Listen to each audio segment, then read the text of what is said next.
तो चलिए शुरू करते हैं। आज हम लोग बात करने वाले हैं वर्क एनर्जी थ्योरम के बारे में। ठीक है, तो वर्क एनर्जी थ्योरम के बारे में हम लोग जानते हैं कि किसी भी बॉडी पर जितने भी फोर्स लग रहे हों उन सब का जो नेट वर्क डन होगा वही बराबर होगा चेंज इन काइनेटिक एनर्जी के। ठीक है, कोई बॉडी है जिस पर चाहे कोई से भी फोर्स लग रहे हो, चाहे वो कंजर्वेटिव फोर्स हो, चाहे वो नॉन कंजर्वेटिव फोर्स हो, चाहे वो एक्सटर्नल फोर्स हो, चाहे वो इंटरनल फोर्स हो, या work done by external agent हो जो बाहर से कोई पर्सन आके किसी बॉडी पर फोर्स लगा दे। ठीक है, तो इनका जो नेट वर्क डन होगा, टोटल वर्क डन होगा, वही बराबर होगा चेंज इन काइनेटिक एनर्जी के, यानी final kinetic energy minus initial kinetic energy. यही वर्क एनर्जी थ्योरम है। ठीक है, तो इससे ज़्यादा इम्पोर्टेंट ये है कि जो वर्क एनर्जी थ्योरम है इसका यूज कैसे किया जाता है। ठीक, इस चीज़ पर ज़्यादा फोकस रहेगा। ठीक है, तो वर्क एनर्जी थ्योरम क्या होती है, जो नेट वर्क डन होता है वो बराबर होता है चेंज इन काइनेटिक एनर्जी के।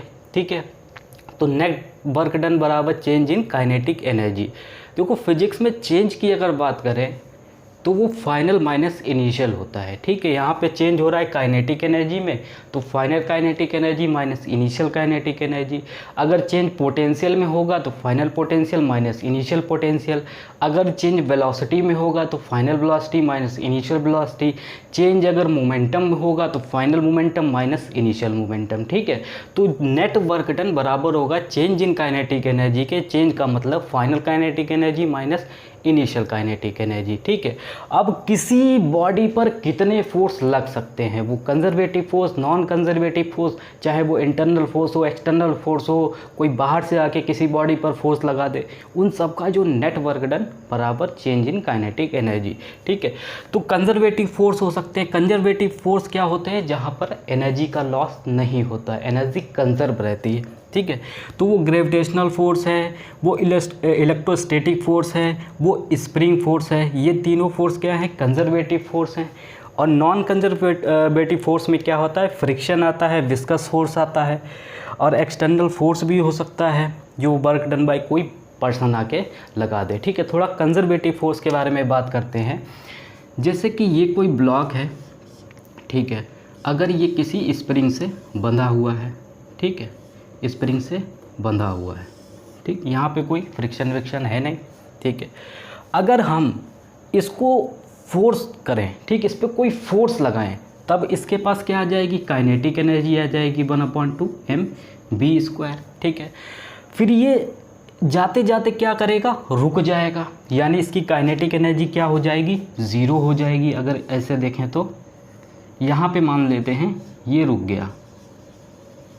ठीक है, अब इसकी काइनेटिक एनर्जी क्या हो चुकी है, ज़ीरो हो चुकी है, क्योंकि फोर्स क्या है, कंजर्वेटिव फोर्स है स्प्रिंग, तो इसकी काइनेटिक एनर्जी ज़ीरो हो गई। क्या एनर्जी खर्च हो गई, एनर्जी खर्च नहीं हुई है, एनर्जी एक फॉर्म से दूसरे फॉर्म में कन्वर्ट हो गई है। ये जो काइनेटिक एनर्जी है वो चली गई है स्प्रिंग के अंदर पोटेंशियल एनर्जी के फॉर्म में। ठीक है, तो एनर्जी कंजर्व है, एनर्जी कन्वर्ट हुई है एक फॉर्म से दूसरे फॉर्म में। ठीक है, काइनेटिक एनर्जी कन्वर्ट हो गई पोटेंशियल एनर्जी में। ठीक, अब क्या होगा, जब ये स्प्रिंग है एक्सटेंड करेगा तब ये जो ब्लॉक है फिर इस डायरेक्शन में आएगा, यानी फिर इसके पास क्या आ जाएगी, काइनेटिक एनर्जी आ जाएगी।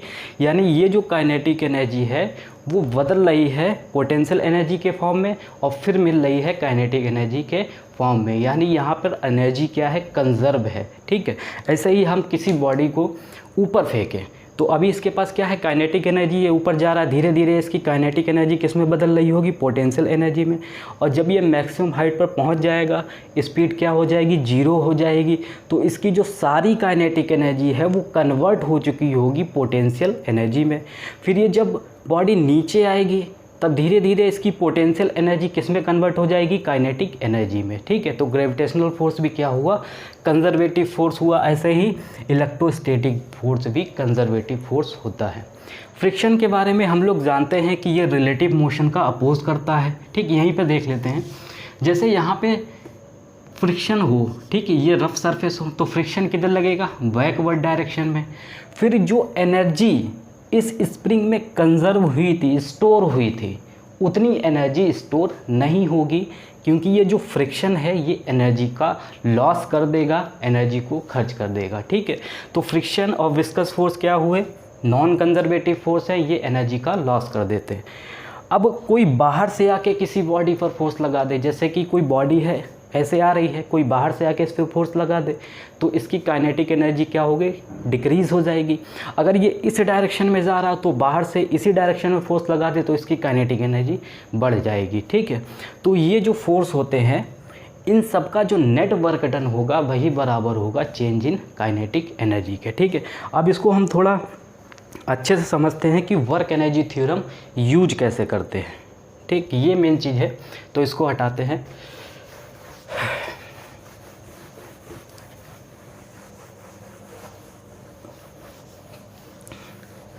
चलो अब हम लोग यूज करना सीखते हैं वर्क एनर्जी थ्योरम का। जैसे कि ये कोई ब्लॉक है, ठीक है, इसके पास बी इनिशियल स्पीड यू मान लेते हैं। ठीक है, और थोड़ी देर बाद इसके पास जो स्पीड है वो क्या है, बी है, और इसका डिस्प्लेसमेंट डी है। ठीक है, अगर सरफेस रफ ले लें, तो पीछे की तरफ क्या लगेगा, काइनेटिक फ्रिक्शन लगेगा। अच्छा, काइनेटिक फ्रिक्शन क्यों लगेगा, क्योंकि बॉडी क्या है, मोशन में है, इसके पास वेलोसिटी है, चल रहा है ब्लॉक। जब बॉडी चल रही होती है तो काइनेटिक फ्रिक्शन लगता है, जब बॉडी रुकी होती है तब स्टैटिक फ्रिक्शन लगता है। ठीक है, अब इसके ऊपर एक फोर्स और लगा देते हैं F, जो कि कोई बाहर से फोर्स लगा रहा है इस पर। ठीक है, अब सबसे पहले जो कंसेप्ट है वो ये है कि जब भी वर्क एनर्जी थ्योरम का यूज़ करना हो तो सबसे पहले ये देखो कि उस बॉडी पर कितने फोर्स लग रहे हैं, फिर उनका वर्क डन निकाल लेंगे, सबको जोड़ देंगे और बराबर कर देंगे चेंज इन काइनेटिक एनर्जी के। ठीक है, तो यहाँ पे अगर हम देखें, ये ब्लॉक है हमारा, ये वाला, इसके ऊपर एक फोर्स तो ये लग रहा है 1, और दूसरा फ्रिक्शन लग रहा है। ठीक है, और एक लग रहा है इस पे mg यानी ग्रेविटेशनल फोर्स। ठीक है, और एक सरफेस इस ब्लॉक के ऊपर फोर्स लगाएगी, नॉर्मल रिएक्शन या नॉर्मल फोर्स। ठीक है, टोटल कितने फोर्स हैं, 4 फोर्स हैं। क्या इसके अलावा भी कोई फोर्स है, नहीं, सिर्फ 4 फोर्स इस पे लग रहे हैं। अब इन सब का हम लोग वर्क डन निकालेंगे और बराबर कर देंगे चेंज इन काइनेटिक एनर्जी के। ठीक है, तो कितने फोर्स हैं, 4 फोर्स हैं। ठीक है, वर्क डन बाई mg, ठीक है, plus work done by external agent, ये वाला force, plus work done by friction F kinetic, plus work done by normal force. ठीक है, ये सारे वर्क डन हमने निकाल लिए और बराबर कर देंगे 1/2 mb फाइनल का स्क्वायर माइनस 1/2 mb इनिशियल का स्क्वायर। ठीक है, तो ये हो गई हमारी वर्क एनर्जी थ्योरम। 4 फोर्स इस पे लग रहे थे, चारों के वर्क डन हमने लिख दिए और बराबर कर दिया चेंज इन काइनेटिक एनर्जी के, यानी final kinetic energy minus initial kinetic energy. ठीक है, और वर्क का फार्मूला क्या होता है, F.D cos थीटा, यही तो फार्मूला होता है। ठीक है, थीटा यहाँ पर फोर्स और डिस्प्लेसमेंट के बीच का एंगल होता है, ये बात याद रखनी है। ठीक है, अगर हम लोग वर्क डन बाई mg की बात करें यानी ग्रेविटेशनल फोर्स की बात करें, तो ये जो फोर्स है वो नीचे की तरफ लग रहा है mg। ठीक है, नीचे की तरफ तो लग रहा है, इस पर नीचे की तरफ लग रहा है mg और इस पर नॉर्मल रिएक्शन ऊपर की तरफ। ठीक है, इस ब्लॉक का डिस्प्लेसमेंट किधर है, हॉरिजेंटल डायरेक्शन में, इस डायरेक्शन में है। ठीक है, डिस्प्लेसमेंट किधर है, इस डायरेक्शन में, डी, यानी फोर्स यानी ग्रेविटेशनल फोर्स और डिस्प्लेसमेंट के बीच का एंगल कितना है, 90 डिग्री। ठीक है, 90 डिग्री। तो वर्क डन बाई mg कितना आएगा, नॉर्मल फोर्स और डिस्प्लेसमेंट cos 90, और cos 90 की वैल्यू कितनी होती है, 0, यानी work done by gravitational force कितना आएगा, 0 आएगा। ठीक है, किसी बॉडी पर जितने फोर्स लग रहे हैं, हो सकता है कि कुछ फोर्स ऐसे हों जिनका वर्क डन क्या है, 0 आए, कुछ फोर्स ऐसे हो सकते हैं जिनका वर्क डन निगेटिव आए, कुछ फोर्स ऐसे हो सकते हैं जिनका वर्क डन पॉजिटिव आए। जिन फोर्स का वर्क डन नेगेटिव आएगा वो काइनेटिक एनर्जी को डिक्रीज़ करेंगे, जिनका वर्क डन पॉजिटिव आएगा वो काइनेटिक एनर्जी को इंक्रीज़ करेंगे। ठीक है, तो यहाँ पे work done by gravitational force कितना आया है, 0 आया है। वो क्यों आया है? क्योंकि फोर्स डाउनवर्ड डायरेक्शन में है और इस ब्लॉक का जो डिस्प्लेसमेंट है वो हॉरिजेंटल डायरेक्शन में है, 90 डिग्री का एंगल है और cos 90 कितना होता है, 0। यानी work done by gravitational force यहाँ पे क्या है, 0 है। ठीक है, तो work done by gravitational force क्या है, 0। ठीक है, अब work done by external agent या एक्सटर्नल फोर्स की बात करते हैं। देखो फोर्स किधर लग रहा है, आगे।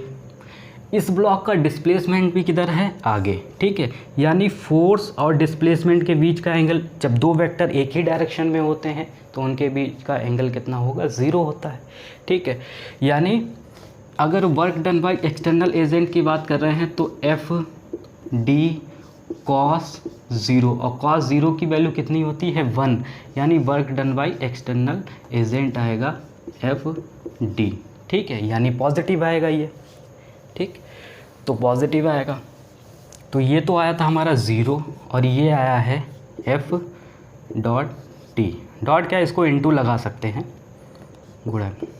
ठीक है, plus work done bye frictional force देखते हैं।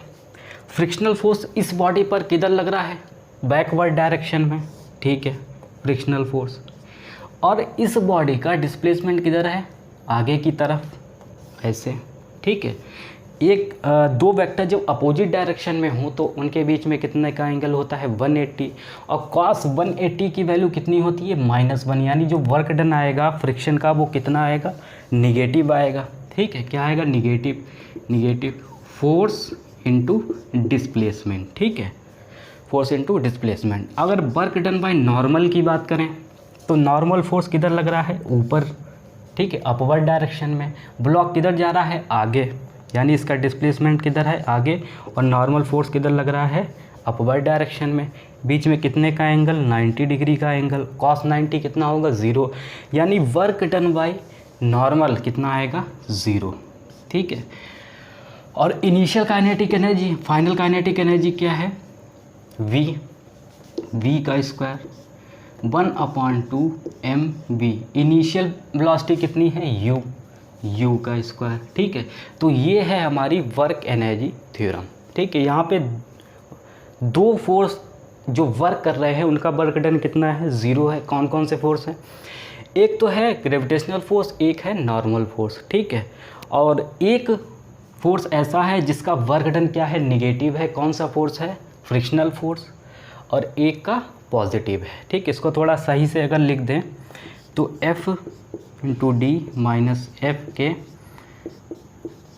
बराबर 1/2 m v square minus 1/2 m u square. ठीक है, तो ये है हमारी वर्क एनर्जी थ्योरम को अप्लाई करने का तरीका। ठीक है, किसी बॉडी पर जब फोर्स लग रहे हों, ज़रूरी नहीं है वो सब वर्क कर रहे हो सकता है कुछ का वर्क डन 0 हो, जैसे कि mg का 0 हो गया, नॉर्मल का 0 हो गया। निगेटिव भी हो सकता है जैसे कि फ्रिक्शन, पॉजिटिव हो सकता है जैसे work done by external agent. ठीक है, अच्छा, इस पर अब सवाल करते हैं एक। अब देखो पूरा क्वेश्चन लिखना तो यहाँ पे पॉसिबल है नहीं, तो क्वेश्चन हमारा ये है, क्वेश्चन हमारा है कि कोई बॉडी है, ठीक है, उसके पास जो स्पीड है इनिशियल वो है 9.8 मीटर पर सेकेंड। ठीक है, और इसका जो मास है वो है 10 kg।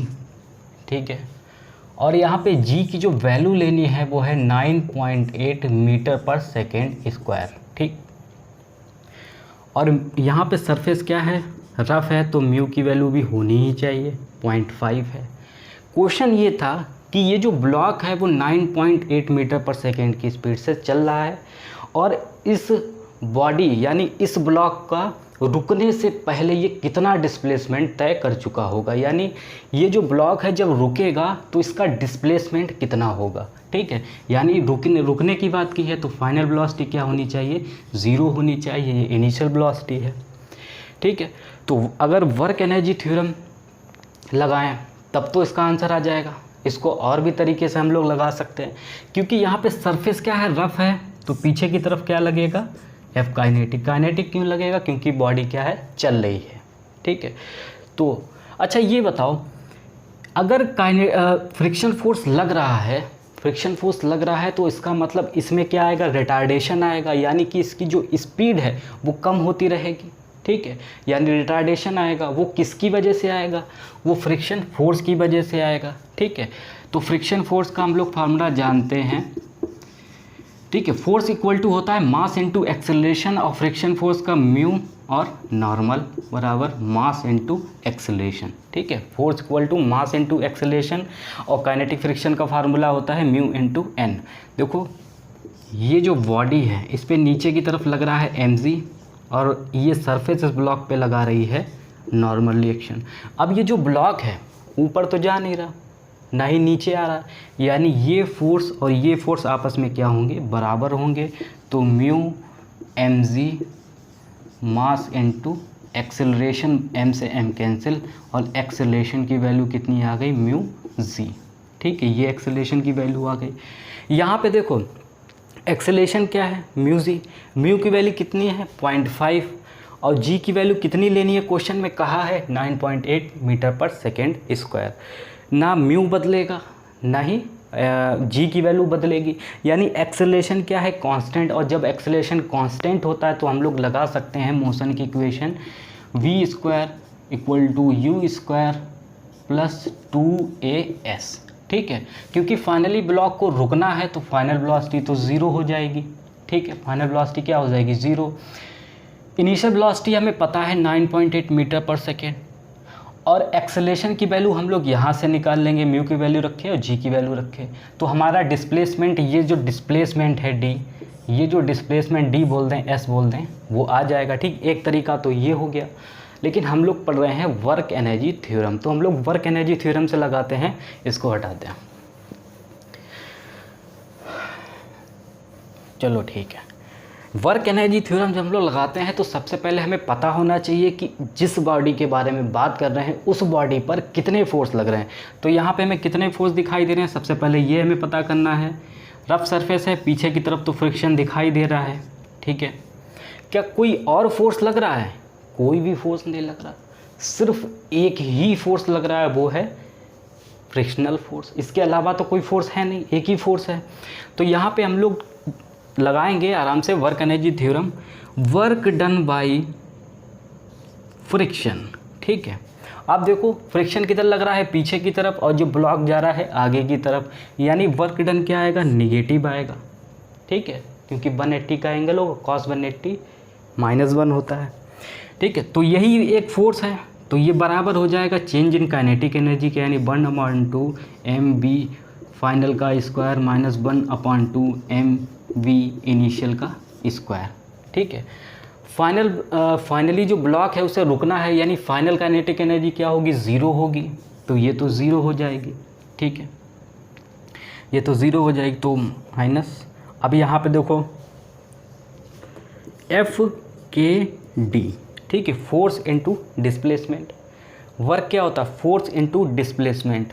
कौन सा फोर्स है, काइनेटिक फोर्स है, तो लिख दिया। अब इसका डिस्प्लेसमेंट डी, ठीक है, बराबर -1/2 mv इनिशियल का स्क्वायर, ठीक है। माइनस से माइनस कैंसिल हो जाएगा।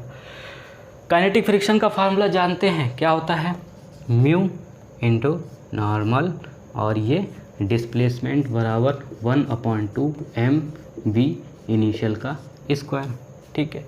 एन की वैल्यू किसके बराबर होगी, एन की वैल्यू किसके बराबर होगी, mg के, क्योंकि ये ब्लॉक ऊपर तो जा नहीं रहा ना ही नीचे आ रहा, तो जो नॉर्मल रिएक्शन है वो बराबर होगी ग्रेविटेशनल फोर्स के, ठीक है। तो n की जगह हम लोग क्या लिख सकते हैं, म्यू mg इंटू डी बराबर 1/2 mv इनिशियल का स्क्वायर। यहाँ पे m से m क्या हो जाएगा, कैंसिल हो जाएगा, और यहाँ पे कहाँ पे, चलो ठीक है यहाँ पे लिखते हैं, तो यहाँ पे बचेगा म्यू जी इंटू डी, ठीक, यही तो बचेगा। m से m कैंसिल हो गया, यहाँ पे म्यू और जी और डी बचा है, ठीक है। और बराबर इधर क्या बचा है, v इनिशियल का स्क्वायर अपॉन 2, ठीक है। म्यू की वैल्यू कितनी है 0.5 रख दी। जी की वैल्यू कितनी क्वेश्चन में लेनी थी 9.8 इंटू डी, और ये बराबर होगा वी इनिशियल कितना है 9.8, यानी 9.8 और 9.8 दो बार इसको लिख दिया, ठीक है, अपॉन 2, ठीक है। 9.8 से 9.8 एक कैंसिल हो गया, ठीक है, और डी बराबर 9.8, यहाँ पे क्या बचा, एक 9.8 से कैंसिल हो गया, यहाँ पे बचा है 9.8, ठीक है, नीचे 2 बचा है, और ये 0.5 इधर आएगा मल्टीप्लाई में, 0.5 और 2 की गुणा होगी तो क्या होगा 1 आएगा, यानी जो डिस्प्लेसमेंट आएगा वो 9.8 मीटर आएगा, ठीक है। तो ये है हमारा डिस्प्लेसमेंट, ठीक है, चाहे मोशन की इक्वेशन से निकाल लेते, चाहे वर्क एनर्जी थ्योरम से निकाल लिया, ठीक है। तो ये जो सवाल है वो जेई मेंस का था, शायद जेई मेंस का, अब ये नहीं पता है कौन से ईयर में आया, ठीक। तो इसको हटाते हैं, समझ में आया। कभी भी जब वर्क एनर्जी थ्योरम लगाना हो तो सबसे पहले ये देखो कि उस पर फोर्स किस पे लग रहे हैं, किसी पार्टिकल की बात की जाए या जिस बॉडी के बारे में बात कर रहे हैं उस पर कितने फोर्स लग रहे हैं, फिर उन सब का वर्क डन निकालो, बराबर कर दो चेंज इन काइनेटिक एनर्जी के, और हमारा आंसर जो आराम से आ जाएगा, ठीक है। अब इसको हटाते हैं,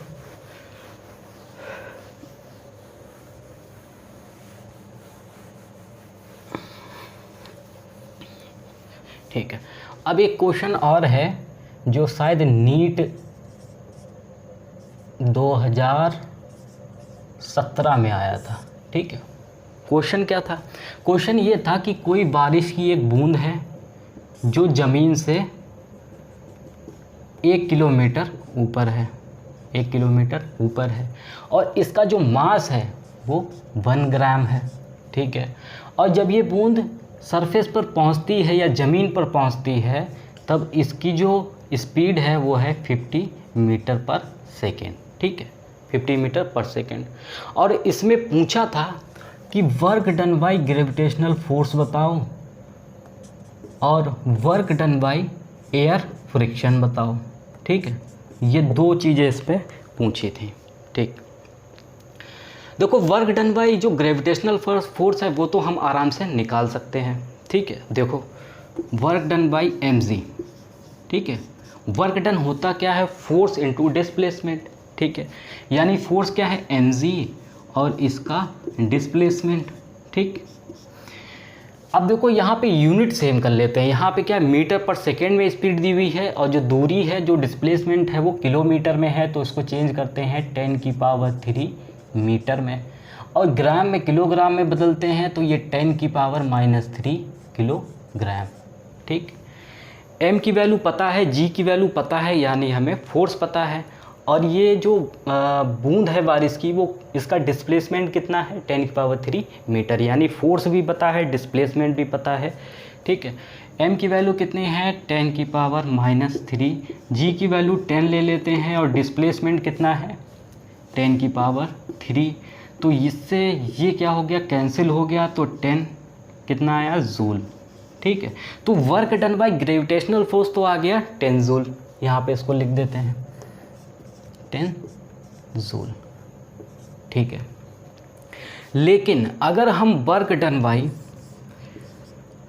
एयर फ्रिक्शन निकालें, ठीक है, एयर फ्रिक्शन क्या होगा, देखो ये जो बारिश की एक बूंद है नीचे तो आ रही होगी mg की वजह से ही, तभी तो नीचे आ रही, जब फोर्स डाउनवर्ड डायरेक्शन में लग रहा है mg, इसी वजह से बूंद नीचे आ रही, और एयर फ्रिक्शन किधर लग रहा होगा अपवर्ड डायरेक्शन में, f एयर फ्रिक्शन। जो एयर फ्रिक्शन होता है वो हमेशा मोशन के अपोजिट डायरेक्शन में लगता है। जब हम मोटरसाइकिल लेके चलते हैं तो जो बाल हैं हमारे वो बैकवर्ड डायरेक्शन पीछे की तरफ उड़ते हैं, तो जो एयर फ्रिक्शन है वो कहाँ लगता है, हमेशा मोशन के अपोजिट डायरेक्शन में, ठीक। ऊपर अगर कोई बॉडी ऊपर जा रही होगी तो एयर फ्रिक्शन नीचे की तरफ लगेगा, अगर बॉडी कोई राइट डायरेक्शन में जा रही है तो लेफ़्ट डायरेक्शन में एयर फ्रिक्शन लगेगा, यानी मोशन के अपोजिट डायरेक्शन में लगेगा। और ये जो बूंद है बारिश की वो नीचे आ रही है तो एयर फ्रिक्शन किधर लगेगा ऊपर की तरफ, ठीक है। तो वर्क डन बाय, अगर हम लोग एयर फ्रिक्शन निकालना चाहें work done by air friction, तो हम लोग लिखेंगे F air into displacement. Displacement तो हमें पता है, ठीक है, 10⁻³ मीटर, लेकिन हमें एयर फ्रिक्शन की वैल्यू तो नहीं पता है। यहाँ पे क्या था कि mg की वैल्यू हमें पता थी, डिस्प्लेसमेंट पता था, हमने निकाल लिया, लेकिन हमें यहाँ पे एयर फ्रिक्शन की वैल्यू नहीं पता, डिस्प्लेसमेंट पता है, तो इसीलिए हम लोग work done by air friction नहीं निकाल सकते। इसीलिए काम आती है वर्क एनर्जी थ्योरम। जिस बॉडी पर, जिस पार्टिकल पर जितने भी फोर्स लग रहे हैं, उन सबको जितने भी फोर्स लग रहे हैं उनका जो वर्क डन है उनको जोड़ दो और बराबर कर दो चेंज इन काइनेटिक एनर्जी के, ठीक है। तो यहाँ पे हम लोग नहीं निकाल सकते। अब हम लोग निकालते हैं सिर्फ वर्क एनर्जी थ्योरम से, ठीक है। तो इस बूंद पर कितने फोर्स लग रहे हैं, एक तो mg लग रहा है और दूसरा लग रहा है एयर फ्रिक्शन। दो ही फोर्स लग रहे हैं, इसके अलावा कोई फोर्स ही नहीं है, ठीक है। तो work done by mg plus work done by air friction बराबर 1/2 mb फाइनल का स्क्वायर माइनस 1/2 mb इनिशियल का स्क्वायर, ठीक। यही हो गई, दो ही फोर्स हैं तो उनका दो फोर्स का वर्क डन निकाला, जोड़ दिया, बराबर कर दिया चेंज इन काइनेटिक एनर्जी जी, ठीक है। वर्क डन बाई mg तो हमने निकाल लिया है, कितना है 10 जूल, ठीक है। प्लस अब यहाँ पे देखो जो work done by air friction है किधर लग रहा है, अपवर्ड डायरेक्शन में, और बॉडी जो पार्टिकल है वो किधर आ रहा है, जो बूंद है वो किधर आ रही है, नीचे की तरफ। यानी फोर्स लग रहा है ऊपर और बूंद आ रही है नीचे। फोर्स लग रहा है ऊपर एफ एयर फ्रिक्शन, और जो डिस्प्लेसमेंट है वो किधर हो रहा है, नीचे। तो जो वर्क डन होगा वो क्या होगा, निगेटिव होगा, ठीक है। वर्क डन क्या होगा, निगेटिव। चाहे तो यहाँ निगेटिव लगा दें, अगर यहाँ निगेटिव नहीं लगाएंगे तो work done by air friction क्या आएगा, निगेटिव में आंसर आ जाएगा, ठीक है। तो यही लगा देते हैं निगेटिव, ठीक है, यही निगेटिव लगा देते हैं। Work done by air friction तो हमें निकालना ही है बराबर।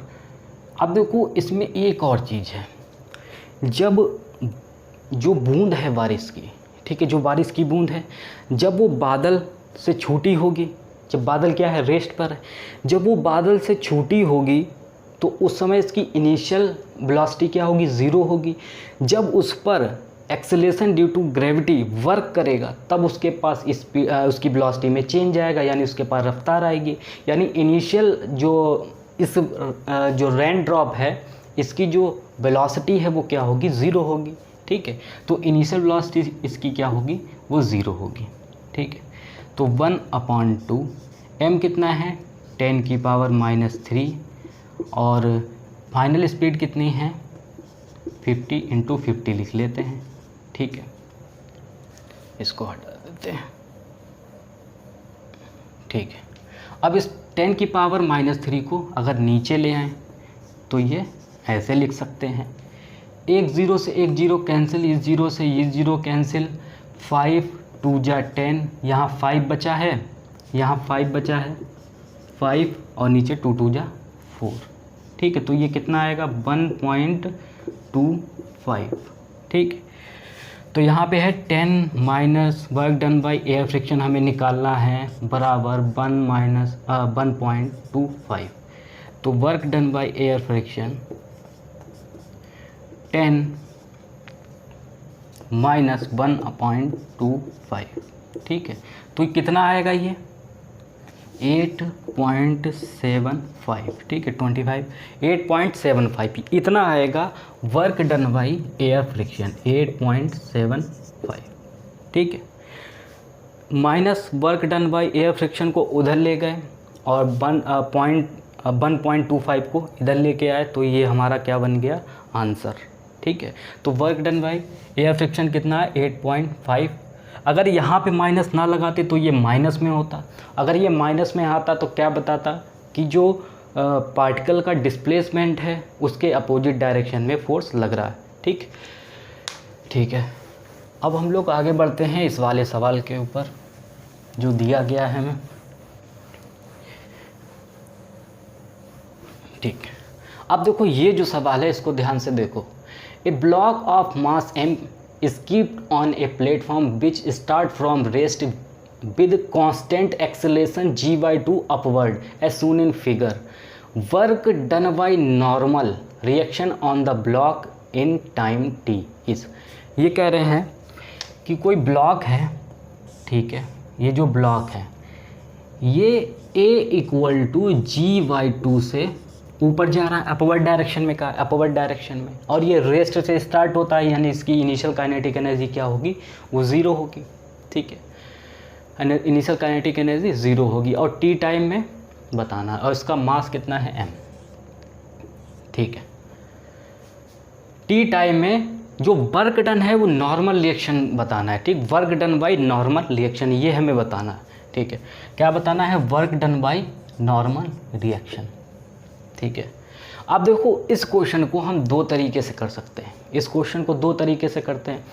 एक तो हम कर सकते हैं कि net force equal to mass into acceleration, वो लगा दें, तो हमें वहाँ से नॉर्मल रिएक्शन मिल जाएगी, यानी नॉर्मल फोर्स मिल जाएगा, ठीक है। बताना है work done by normal reaction, तो हमें यहाँ पे हमें क्या मिल जाएगा, नॉर्मल फोर्स मिल जाएगा, और हमें डिस्प्लेसमेंट और निकाल लेंगे, उससे मल्टीप्लाई कर देंगे तो work done by normal reaction आ जाएगा। पहले ऐसे करते हैं, देखो अब देखो ये जो बॉडी है इस पे नीचे की तरफ क्या लगेगा, mg, और ये सरफेस इसके ऊपर क्या लगाएगी, नॉर्मल, ठीक है। अच्छा ये जो फोर्स है, पहले ये देखो, F net equal to mass into acceleration, ये न्यूटन का सेकेंड लॉ, ठीक है। अब F नेट लिखना है, अब बताओ नॉर्मल फोर्स बड़ा होगा कि mg बड़ा होगा, ये जो ब्लॉक है वो g/2 एक्सेलरेशन से अपवर्ड डायरेक्शन में जा रहा है, ठीक है, तो नॉर्मल फोर्स क्या होगा, बड़ा होगा, इसमें से घटाएंगे mg, अगर mg बड़ा होता तो ये ब्लॉक नीचे की तरफ आता, लेकिन नॉर्मल फोर्स बड़ा है तो बड़े में से छोटा घटाएंगे, तो ये नेट फोर्स हो गया हमारा। और मास इनटू एक्सेलरेशन, मास कितना है, m है, और एक्सेलरेशन g/2 है, तो g/2, ठीक है। तो यहाँ से नॉर्मल की वैल्यू निकल के आ गई, नॉर्मल फोर्स की बोलें तो mg/2, ये इधर जाएगा प्लस का हो जाएगा mg, ठीक है, तो ये कितना आ जाएगा 3mg/2, ठीक है। तो फोर्स तो हमारा आ गया, work done by normal reaction बताना है, क्या होता है फोर्स, वर्क होता है क्या, फोर्स इनटू डिस्प्लेसमेंट, फोर्स तो हमारा आ गया, अगर हम लोग डिस्प्लेसमेंट निकाल लें, इसमें मल्टीप्लाई कर दें तो आंसर आ जाएगा, ठीक है। अब ये टी टाइम बाद, इसका मतलब work done by normal reaction बताना, तो हम लोग देख लेते हैं कि टी टाइम बाद इसका डिस्प्लेसमेंट कितना है, क्योंकि नॉर्मल फोर्स तो आ गया है, इसका डिस्प्लेसमेंट देख लेते हैं टी टाइम में। तो हम लोग जानते हैं कि S equal to ut half a/t², ठीक है। ऊपर वाली डायरेक्शन को पॉजिटिव ले रहे हैं, नीचे वाली डायरेक्शन को नेगेटिव ले रहे हैं, क्योंकि फोर्स क्या होते हैं, ये सब वेक्टर क्वांटिटी होती है, ठीक है। इनिशियली जो ब्लॉक है वो क्या है, रेस्ट पर है, कहा है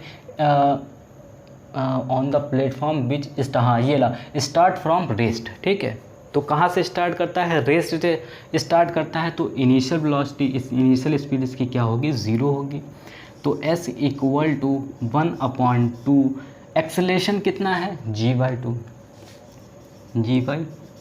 और कितने टाइम में, t टाइम में, कहा है t टाइम में, तो t², तो इसका जो डिस्प्लेसमेंट है वो आ गया g/t²/4, ठीक है, तो ये आ गया। अब ये इसमें मल्टीप्लाई कर देंगे तो हमें work done by normal reaction मिल जाएगा, work done by normal reaction, ये रहा फोर्स, ये रहा डिस्प्लेसमेंट, तो 3mg/2 इंटू g/t²/4, तो यहाँ पे देखो 3mg²t² और 2 4 जा 8, ठीक है। तो वर्क डन बाय नॉर्मल कितना आया है, 3mg²t²/8, 3mg²t²/8, तो ये वाला आंसर हमारा क्या हो गया, सही हो गया, ठीक है। तो ये जो तरीका है मेथड 1, लेकिन हम लोग पढ़ रहे हैं वर्क एनर्जी थ्योरम, तो हम लोग इसको लगाएंगे वर्क एनर्जी थ्योरम से, ठीक है। तो इसको हटा देते हैं। अब देखो इसका जो डिस्प्लेसमेंट है वो काम आएगा, तो इसको हम लोग यहाँ पे लिख लेते हैं। मान लेते हैं कि ये जो ब्लॉक है वो टी टाइम में यहाँ पे पहुँचा है, और इसका जो डिस्प्लेसमेंट है वो कितना है, इसका जो डिस्प्लेसमेंट है वो S equal to g t square by 4। ठीक है, अब इसको हटा देते हैं। वर्क एनर्जी थ्योरम लगाने के लिए क्या कंसेप्ट है?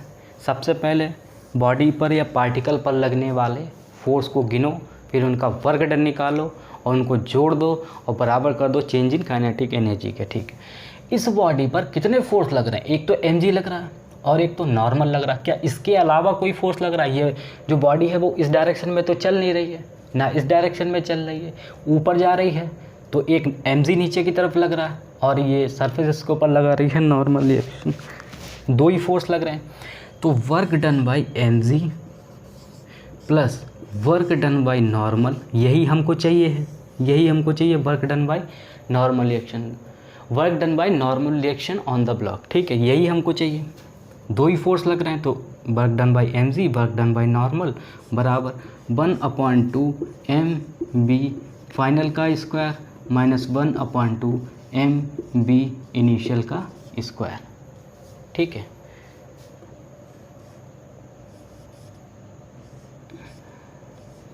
लगता है इंक ख़त्म हो गई। ठीक है, अच्छा अब हमें निकालना है वर्क डन बाई नॉर्मल। ठीक है, mg के बारे में हम लोग जानते हैं, work done by mg into displacement. ठीक है, वर्क डन क्या होता है? Force into displacement. Work done by mg क्या फोर्स है और उसका डिस्प्लेसमेंट। ठीक है, लेकिन यहाँ पे ध्यान दो, ये जो ब्लॉक है वो अपवर्ड डायरेक्शन में जा रहा है। ठीक है, फोर्स किधर लग रहा है? नीचे, यानी फोर्स लग रहा है नीचे और ये जो ब्लॉक है वो जा रहा है किधर? ऊपर, यानी इसका डिस्प्लेसमेंट ऊपर है, फोर्स नीचे है, तो यानी वर्क डन बाई mg यहाँ पर क्या होगा? वो नेगेटिव होगा। ठीक है, plus work done by normal तो हमें निकालना ही है। ठीक है, और क्वेश्चन में कहा है कि जो ब्लॉक है वो शुरुआत में रेस्ट पर है, तो इनिशियल काइनेटिक एनर्जी क्या होगी? वो ज़ीरो होगी, यानी 1/2 mb फाइनल का स्क्वायर। ठीक है, अब यहाँ पे हमें क्या करना पड़ेगा? फाइनल वेलोसिटी निकालनी पड़ेगी टी टाइम में। ठीक है, तो अब टी टाइम में फाइनल वेलोसिटी कैसे निकालेंगे? हम लोग जानते हैं मोशन की equation v equal to u plus a t. ठीक है, इनिशियल वेलोसिटी क्या है? ज़ीरो है, बॉडी रुकी हुई है। ठीक है, फाइनल वेलोसिटी निकाल लेते हैं। किस एक्सेलरेशन से बॉडी चल रही है? g/2 से, g/2 से। कितने टाइम में? टी टाइम में पूछा है तो टी टाइम, तो b फाइनल हमारी क्या आ गई है? gt/2।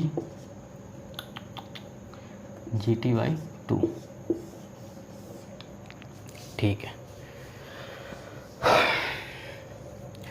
अच्छा अब इसको सॉल्व करते हैं।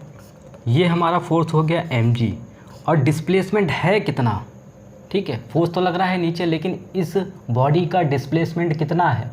s इक्वल टू GT²/4, तो GT²/4।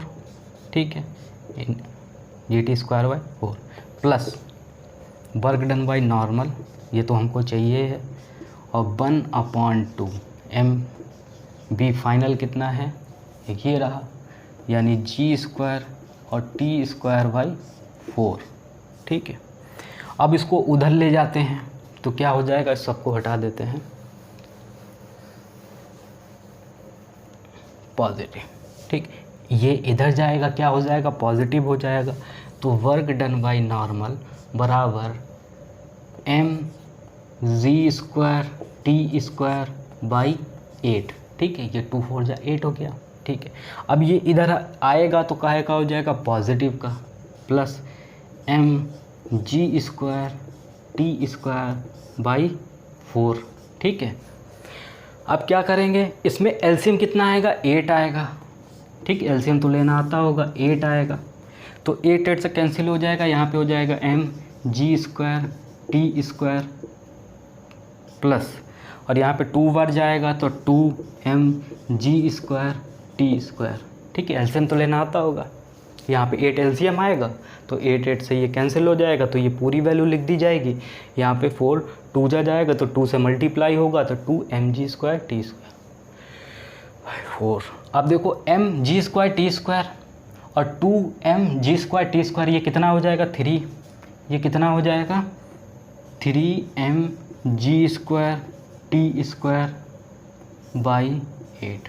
3mg²। देखो फिर आंसर कितना आया, वही आंसर आया, ठीक है। लेकिन ये थोड़ा लंबा पड़ गया, ये थोड़ा लंबा पड़ गया। वैसे वर्क एनर्जी थ्योरम कभी कभी ऐसा होता है कि एक लाइन में आंसर आ जाता है, बहुत सारी इक्वेशन नहीं बनानी पड़ती, एक लाइन में आंसर आता है। और वर्क एनर्जी थ्योरम लगाने का सबसे जो मेन चीज़ है वो यही है कि जिस पार्टिकल के बारे में, जिस बॉडी के बारे में बात की जाए, उस पर कितने फोर्स लग रहे हैं, सबसे पहले ये डिफ़ाइन करना ज़रूरी है। वरना कभी कभी कोई फोर्स छूट जाता है या कोई एक्स्ट्रा फोर्स अपनी तरफ से लगा देते हैं। तो जितने फोर्स लग रहे हैं उतने ही फोर्स लगाएं और उनका नेट वर्क डन निकालें और बराबर कर दें final kinetic energy minus initial kinetic energy. अब मिलते हैं नेक्स्ट वीडियो में।